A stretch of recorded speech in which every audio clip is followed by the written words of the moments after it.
Ketika Anda memilih salah satu di antara manhaj yang ada itu, maka pilihannya disebut dengan madhab. Hukumnya disebut dengan fikih, maka muncul istilah madhab fikih. Ya, madhab itu singkatan. Ya, singkatan. Madhab. Singkatan dari madhaba ilaihi.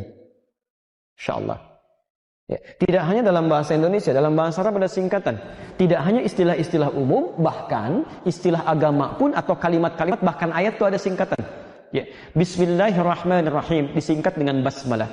Alhamdulillahirrabbilalamin disingkat dengan hamdalah. Allahu Akbar disingkat dengan takbir. La ilaha illallah disingkat dengan tahlil. Jelas sampai sini? Baik, jadi kalau misalnya saya ajak Anda, Bapak Ibu sekalian, dengan memohon rahmat Allah Subhanahu wa taala, mari kita memulai acara ini dengan sama-sama mengucapkan basmalah. Basmalah. Bukan. Itu yang diucapkan kalimat yang disingkatnya Bismillahirrahmanirrahim. Sama kayak orang mau meninggal dunia, ajarin dulu nanti kalimatnya la ilaha illallah ya. Cepat ucapkan tahlil, tahlil, ucapkan tahlil, tahlil, ucapkan tahlil, tahlil. Bukan yang itu la ilaha illallah. Baik, madhab singkatan dari ma dhahaba ilaihi. Masya Allah. Madhab. Ma dhahaba ilaihi. Ma pilihan. Dhahaba yang condong ilaihi untuk diambil kepadanya. Dari 4 pilihan yang ada baca bismillah 70 hadis, Anda condong pada yang mana? Ketika Anda pilih salah satunya, itu yang disebut dengan madhab. Berarti ini madhab saya. Maksudnya pilihan saya. Di mazhab itu bukan aliran, bukan kelompok. Para imam ini menuliskan tuntunan-tuntunan dalam bentuk manhaj, dikumpulkan di kitab mereka, ada semua. Cuma ketika mempraktekkan, nggak mungkin semuanya dipraktekkan. Mereka harus pilih salah satu. Makanya ketika Imam Abu Hanifah memilih, maka dikenal dengan madhab Hanafi. Ya. Imam Malik memilih, dikenal dengan madhab Maliki. Imam Syafi'i memilih, dikenal dengan madhab Syafi'i. Imam Ahmad memilih, dikenal dengan madhab Hambali. Ya, awas, hati-hati. Ya, hati-hati. Ini penting untuk dipahami oleh kita semua. Jadi orang-orang yang belajar petunjuk sampai ke Nabi, ya, yang salafus saleh, orang-orang yang disebut dengan salafi, jamaknya salafiyun, maka tidak mungkin, mustahil kecuali melewati pilihan-pilihan ini. Pasti milih. Ya. Dari sini, ya, kita ingin meluruskan satu pernyataan yang kadang-kadang suka keliru. Kamu ikut madhab atau ikut Nabi? Sebetulnya bukan itu kalimatnya, itu menunjukkan Anda tidak paham. Bukan ikut madhab, ikut Nabi, bukan. Karena mustahil ada madhab yang keluar dari tuntunan Nabi, itu mustahil. Ya. Ayo, kamu ikut Imam Syafi'i apa ikut Nabi? Apa Anda pernah ketemu Nabi? Pasti lewat ini dulu gitu. Jadi mustahil kalau Anda ingin ke Nabi, tidak melalui jalur ini, mustahil itu. Ya. Makanya setiap kita itu pasti mengambil pilihan-pilihan yang disebut dengan madhab itu. Ya. Cuma mana yang Anda ambil, itu terserah Anda. Tidak harus fanatik di bidangnya. Ya. Bisa, saya mesti Syafi'i saja. Ya, Masya Allah, Imam Syafi'i saja mengatakan, kalau pendapat saya tidak sesuai dengan turunan Al-Quran dan Sunnah, lemparkan pendapat saya ke tembok, ambil yang lain. Semua imam mengatakan begitu. Ya. Jadi, teman-teman sekalian, Bapak dan Ibu, jadi kalau ada orang-orang kemudian belajar dan bersumber dari salah satu di antara yang 4 ini, dan sedunia semuka bumi, demi Allah saya katakan, sumbernya pasti melewati ini. Pasti generasi setelahnya pasti lewat sini. Ya. Karena mereka yang mengumpulkan. Hanya persoalan memilih yang mana, itu kita tidak bisa paksakan. Ya. Nah, yang jadi persoalan, imam-imam ini kemudian mengajarkan pada generasi setelahnya, sehingga muncul murid-murid yang berikut ini. Ini sampai masa sekarang. Ya. Pak, kita berakhir di sini ya, insyaAllah. Imam Hanafi, Abu Hanifah, Nu'man bin Bashir, punya murid namanya Abu Yusuf. Ya. Dengan Asy-Syaibani. Murid terakhirnya sekarang Ad-Dahlawi di wilayah Pakistan, Asia Selatan, Pakistan, India.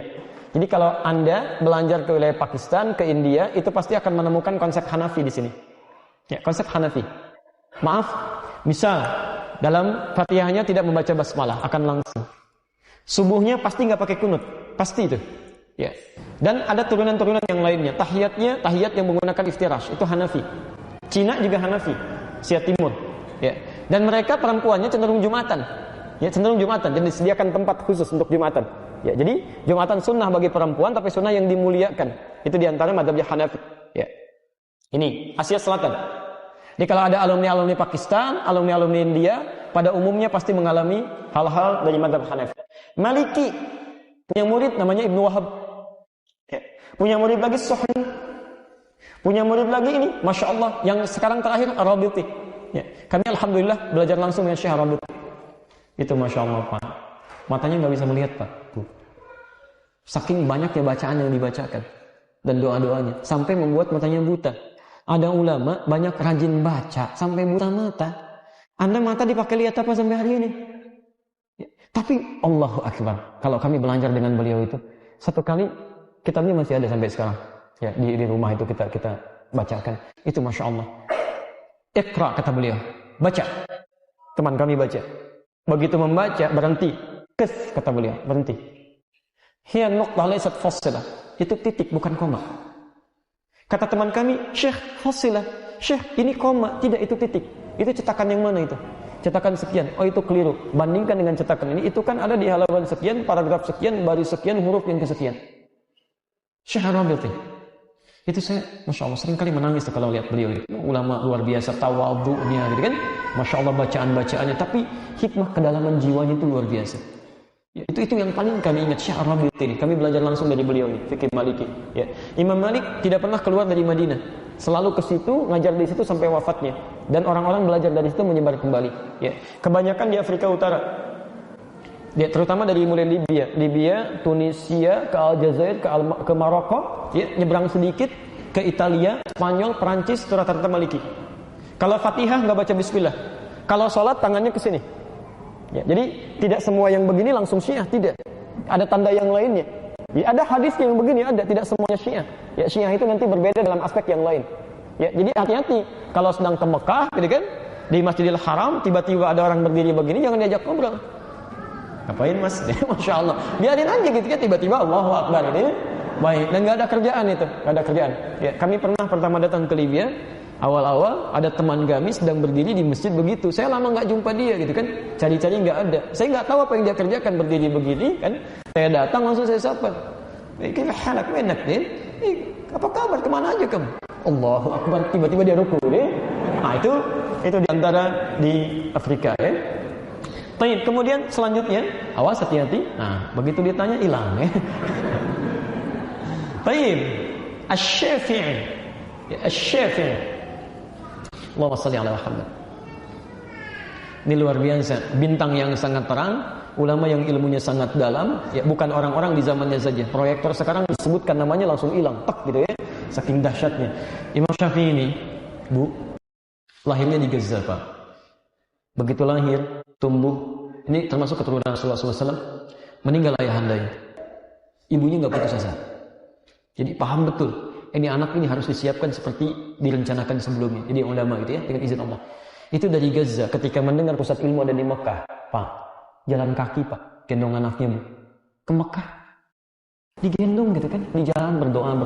Demi Allah kami katakan, dari Gaza Palestina itu kalau mau ke Mekah, ya setidaknya akan sampai pakai bis saja, itu paling cepat sehari 2 malam. Paling cepat itu.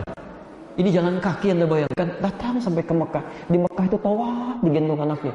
Ada guru disimpan di situ belajar bermohon kepada Allah sampai dengan wafatnya. Kami sampaikan kalau Imam Asy-Syafi'i ada kemuliaan sampai hari ini, itu diantara jasanya ibundanya. Yang mau saya sampaikan Bu, ibundanya Imam Asy-Syafi'i jalan dari Gaza ke Mekah saking nggak punyanya gitu. Jalan, tapi bisa merawat anaknya sampai jadi sekarang. Anda kurang apa lagi? Pasangan hidupnya ada yang masih ada, perangkatnya ada, rumahnya bagus, segalanya ada, handphonenya bagus. Kalau Anda tidak bisa mencetak yang lebih bagus, Anda kurang apa lagi? Itu luar biasa gitu kan?